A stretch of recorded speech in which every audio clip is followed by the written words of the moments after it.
Hi everybody and welcome to May, right? April showers bring May flowers. So today we're going to talk about Mayflower Granny Power. And in this 31-day series, I'm going to share my favorite flower granny square projects with you. I love these groovy, fun project ideas, and with the warmer weather, granny projects are perfect. They're small, easy to bring along on trips, and nice to save up for cooler weather to piece together. So let's get started. Wow, check this one out, guys.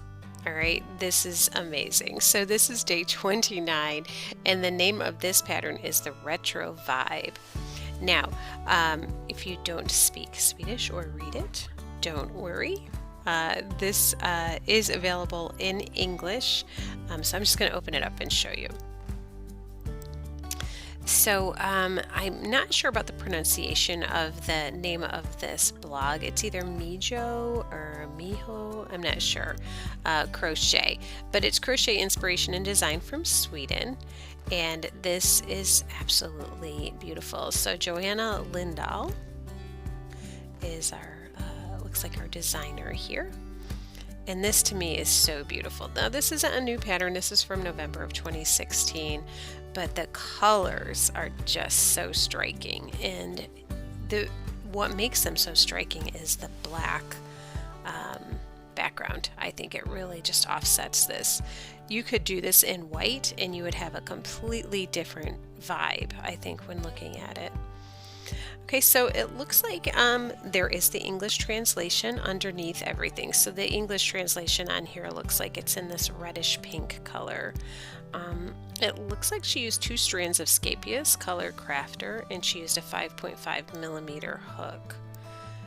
It does list the colors, and it's just beautiful. So if you would like to get the sorry, I almost said coffee. If you would like to get the pattern, you would just look for the English and the US terms and click on that.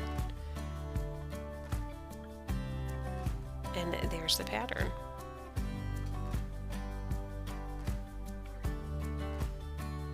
Easy peasy to get that pattern, and it's just so beautiful to me. I am absolutely loving this. And just like so many of these other beautiful patterns that we've looked at so far, what really makes it for me is the color choices that the designers pick.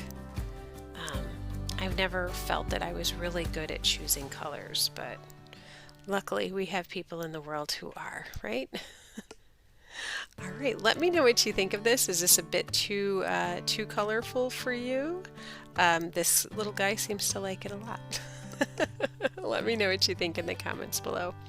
And I will see you tomorrow for our next flower pattern. We're getting down to the end here, so there's just a few left. Okay, everybody have a good night.